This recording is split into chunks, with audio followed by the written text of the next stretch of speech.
Mo kí gbogbo ẹ̀yin aráalé, mo kí yín tẹ̀ṣọ́, mo kí yín tológun. Mo kí yín pé a kú dédé àsìkò yìí. Mo kí yín nílé lóko àti lẹ́yìn odi.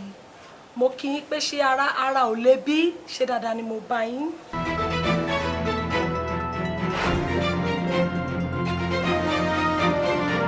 Orúkọ mi ni Olúwatóyìn Ọlábíyì tí gbogbo ayé mọ̀ sí Danboljoy.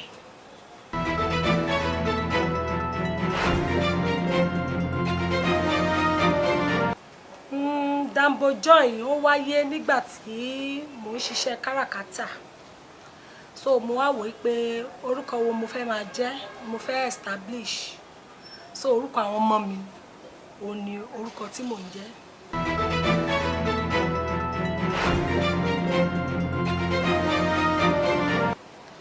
Nígbà kan rí ni mo ti ṣe àwọn iṣẹ́ tó pọ̀ sẹ́yìn. Ìgbà tí màá kọ́kọ́ bẹ̀rẹ̀ iṣẹ́, mo bẹ̀rẹ̀ iṣẹ́ ní abẹ́ ilé iṣẹ́ kan tó ń pè ní NEPA. Federal mo ń bá ṣiṣẹ́ ń gbà yẹn. I'm one of their staff. Ìgbà tó di 2013, tó disengage wa in which ó ti wà nínú tíátà láti 2001. Bọ̀ mi rí ara fi ṣe dáadáa torí iṣẹ́ ìjọba tí mò ń ṣe. So ìgbà yìí ni tó disengage ní 2013. Ìyẹn mo fi wá rò wípé okay, bí iṣẹ́ kan bá lọ, iṣẹ́ náà lèèyàn tún máa ṣe. Lẹ́yìn èyí ni mo kọ́ṣẹ́ hairdresser tí mo ṣí ṣọ́ọ̀pù hairdresser. Lẹ́yìn eléyìí ni mo ta aṣọ, tí mo ta bàtà. Lẹ́yìn eléyìí ni mo ta wine, tí mo ta ọtí. Mo wá padà wò pé àwọn iṣẹ́ tí mò ń ṣe yìí, mo ta foodstuff gan dánwò ẹ̀yin èèyàn mi. Tí mò ń lọ sí Ọ̀yọ́, tí màá lọ kó gàrí, màá lọ Ṣakí, màá lọ kó èlùbọ́.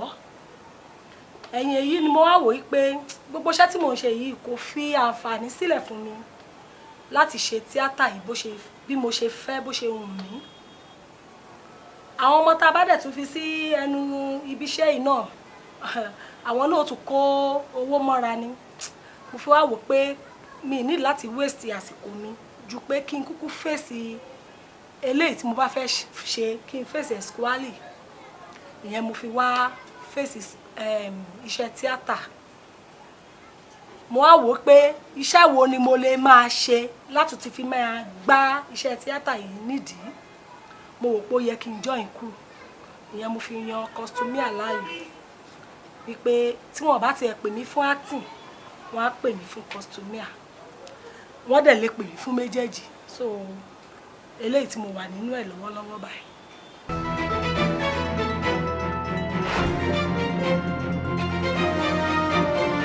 Ẹ ṣé olóòtú. Ṣé rí ANTP àti TAMPA nìkan kọ́ ló wà o, gẹ́gẹ́ bí àwọn eléré orí ìtàgé. ANTP la wà nínú ẹ̀ tẹ́lẹ̀ kó tó di pé àwọn àgbààgbà òṣèré kan tó dá TAMPA sílẹ̀. ANTP ó sì wà, TAMPA ó wà. Àìmọye industry náà ló tún ti come out. Nínú ẹ̀ náà láti rí ambassador àti bẹ́ẹ̀ bẹ́ẹ̀ lọ. Eléyìí tí ọ̀gá wa Saheed Balogun, àwọn náà ń darí ambassador. So àìmọye Afrowood, oríṣiríṣi orúkọ ló ti wà ń ta. Ìkọ́kọ́ tí mo kàn mọ̀ tó dẹ̀ dá mi lójú ni pé ọ̀gá wa president wa Mr. Latin, wọ́n jẹ́ kó yé wa wípé àti ANTP o, àti TAMPA o, àti Afrowood o, pé kò sí ọ̀tá láàrin ìkankan nínú wa, kí oníkálùkù kó máa ṣiṣẹ́ bó ṣe tọ́ àti bó ṣe yẹ.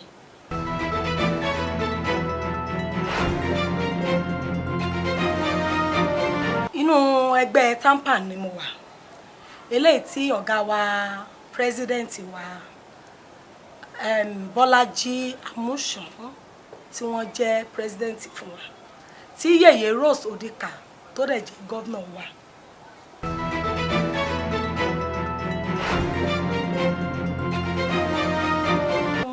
ẹ ṣé olóòtú ṣe rí ní ayé ìgbà kan wọ́n rí iṣẹ́ tíátà bí iṣẹ́ ìranù bí iṣẹ́ tẹ́ pé kò ní future rárá bí iṣẹ́ tó jẹ́ wípé ó mú kí bí ìgbà tẹ́ pé ọmọ tí ò níbi tí ò níran ló ń ṣe in which kò rí bẹ́ẹ̀.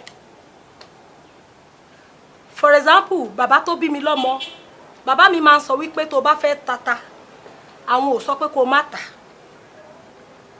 torí iṣẹ́ náà ni kì í ṣe pé olè ló fẹ́ jà kì í ṣe pé ó fẹ́ dọ́kọ but níwọ̀nba o gbọ́dọ̀ ka ìwé tá a mú ẹ láti tata yẹn yàtọ̀ sí títí àwọn yòókù. So lọ́wọ́lọ́wọ́ báyìí ọ̀pọ̀lọpọ̀ òbí tó jẹ́ wípé wọ́n máa ń jẹ́ kí ọmọ wọn wọ́n máa ń fi ọwọ́ bo talent ọmọ wọn mọ́lẹ̀ but tí wọ́n bá rí ọmọ míì tó ń ṣe orí wọn náà tí wọ́n ń wú sìn ìyẹn ni ó fi mú ìyàtọ̀ wá láàrin pé tẹ́lẹ̀ òbí ò kì í fẹ́ but nísìn ọ̀pọ̀lọpọ̀ ok ìgbà tí mo bá ń wọ ọmọ ọdún 6 tó ń dá bí ẹdun tó ń rọ̀ bí òwe ní inú múhùnmáwòrán ṣé mo orí tèmi náà wú even bọ́mọ mi ò tiẹ̀ mẹ́ràn orin kan tí ò mọ eré ṣe áhùn mi pé bóyá kémi gan tiẹ̀ tún kọ́ gan pé kí wọ́n lè máa wò ó kán máa hèlẹ̀ àìmọye òbí ló wà ń sìn tó jẹ́ wípé ọmọ wọn ń gbá bọ̀ tápá àwọn gangan ni mánéjọ ọmọ wọn tó ń gbá bọ̀ yẹn tó dẹ̀ ń tibẹ̀ tó ń ṣe kíni tó ń yọjú so bí ó ṣe wà ní líìkì òun ló wà ń gbàǹjà.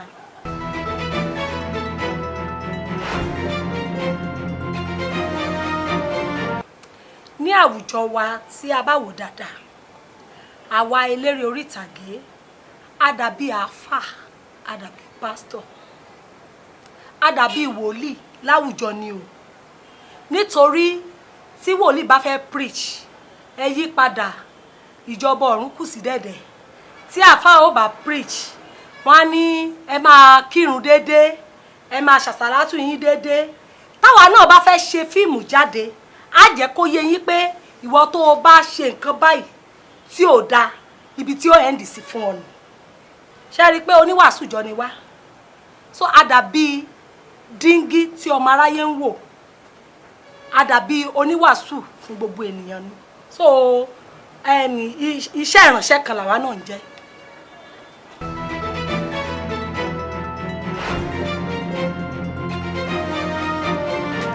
mo fẹ́ ká fi ibì kan wò ó mo sọ síwájú lẹ́ẹ̀kan pé àwa eléré orí ìtàgé a dàbí oníwàásù ni ṣé rí gbogbo nǹkan tá a fi ń ṣe fíìmù nǹkan tó ṣẹlẹ̀ òun là ń kọ nítàn láti dẹ́kun ọ̀bàyéjẹ́ láti dẹ́kun nǹkan burúkú because ẹni tí a bá sọ pé ó ṣògùn owó nínú fíìmù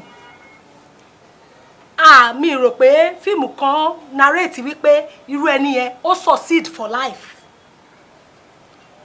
so definitely àtúbọ̀tán tó máa ní a máa jẹ́ kí gbogbo ayé náà mọ̀ wípé ìgbà tó ṣe nǹkan báyìí ni àdánwò báyìí fi dé sí so à ń jẹ́ kó yé wọn wípé ẹni tó bá ti ṣe the same thing ló máa happen sí so mi rí eléré orí ìtàgé bíi ẹni ibi tí ìjọba gbọ́dọ̀ ban lórí àwọn irú nǹkan bẹ́ẹ̀ nítorí à ń jẹ́ kó yé wọn wípé nǹkan tí wọ́n ń ṣe kò dáni so bó ṣe jẹ́ nìyẹn.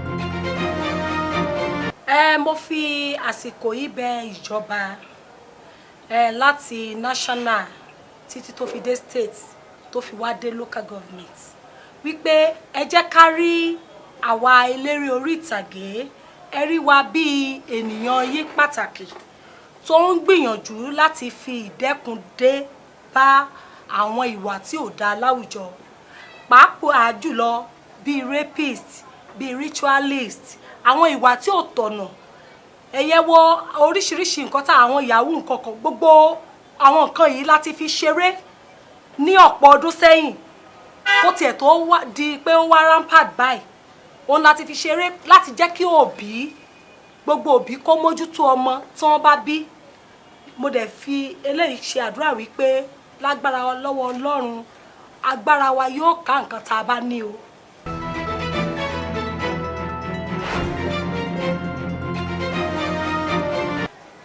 kọ́sítúmíà ló máa ń fún àwọn òṣèré ní aṣọ tí wọ́n máa ń wọ̀.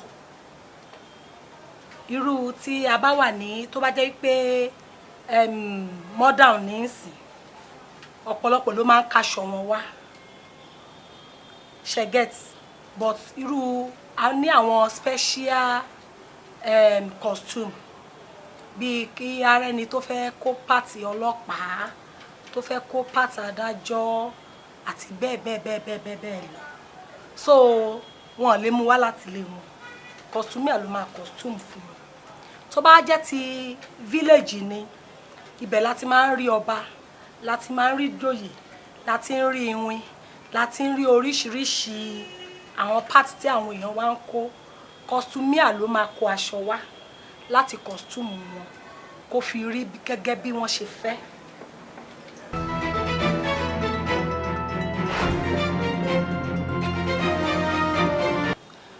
Mo bẹ̀rẹ̀ iṣẹ́ orí ìtàgé ní 2001 ní abẹ́ ọ̀gá mi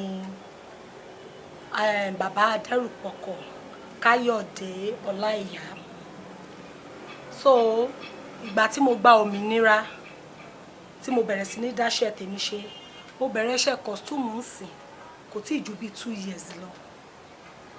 So iṣẹ́ tí mo ti costume tó jẹ́ kẹ́mi ni mo costume ẹ̀, at least tabani kàkà 1 2 3 ó ti ṣe díẹ̀ náà.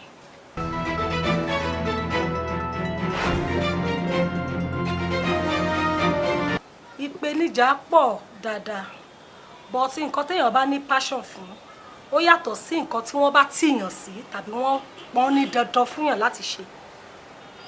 Kò sí iṣẹ́ tí ò ní ìpèníjà tiẹ̀.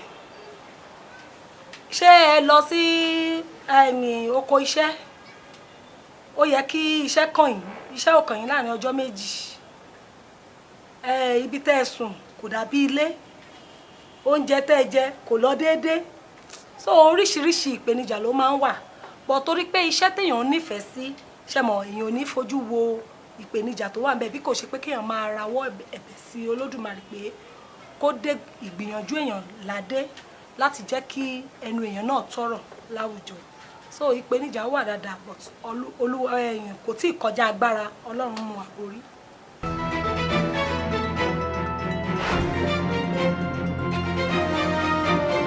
Mo ti ṣe iṣẹ́ fúnra mi, mo ti produce. Title iṣẹ́ mi Òrùlé, Hallelujah náà ta iṣẹ́ náà. So mo dẹ̀ ti kópa láìmọye iṣẹ́, even tó jẹ́ wípé bí mo ṣe kéré tó nídìí iṣẹ́ tíátà mi ò lè kà á. But níwọ̀nba mo ṣiṣẹ́ nínú fọ́nrán òwú kan, mo ṣiṣẹ́ nínú aṣọ funfun, mo ṣiṣẹ́ nínú photographer, mo ṣiṣẹ́ nínú ìrìnkèrindò àti bẹ́ẹ̀ lọ.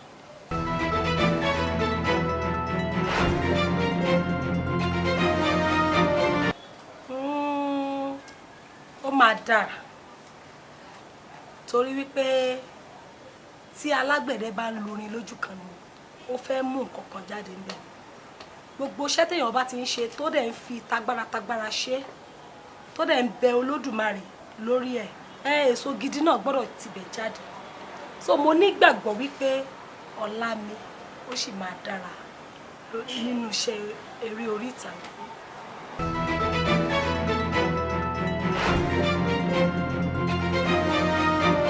Mo kí ìlọ́kùnrin ìlóbìnrin ọmọdé àti àgbà tẹ́ ń wò mí nínú ilé. Mo gbàdúrà pé ojú tẹ́ fi ń wò wá kò ní fọ́ o, etí tẹ́ dẹ̀ fi ń gbọ́ wá kò ní di. Èmi ọmọ yín náà ni ìyáàfin Yèyétóyìn Ọlábíyì tí gbogbo ènìyàn mọ̀ sí Danboljoy. Mo fẹ́ kẹ́ máa bá mi wo YouTube channel mi, Danboljoy Entertainment TV. Ẹ subscribe, ẹ like, ẹ share, ẹ comment. Bẹ́ẹ̀ gẹ́gẹ́ àwọn iṣẹ́ wa tó bá ń jáde, á wù mí kẹ́ máa bá wa rà, kẹ́ dẹ̀ máa bá wa wò. Lórúkọ Olúwa, àpò tí ẹ ti mówó, ẹ máa mọbẹ̀ tó rójú yín ò ní fọ́, ṣùgbọ́n àpò yín ò ní gbẹ. Ẹ ṣé mo dúpẹ́. Tí ẹ bá fẹ́ pè mí, phone number mi leléyìí 080 32 700 556. lẹ́ẹ̀kan sí 080 32 700 556. Mo kí ẹ̀yin aráàlú lẹ́lẹ́ẹ̀kan sí i. Mo fẹ́ kẹ́ máa bá wa wo Bebeto Worldwide TV ní iléeṣẹ́ tí ó ń gbé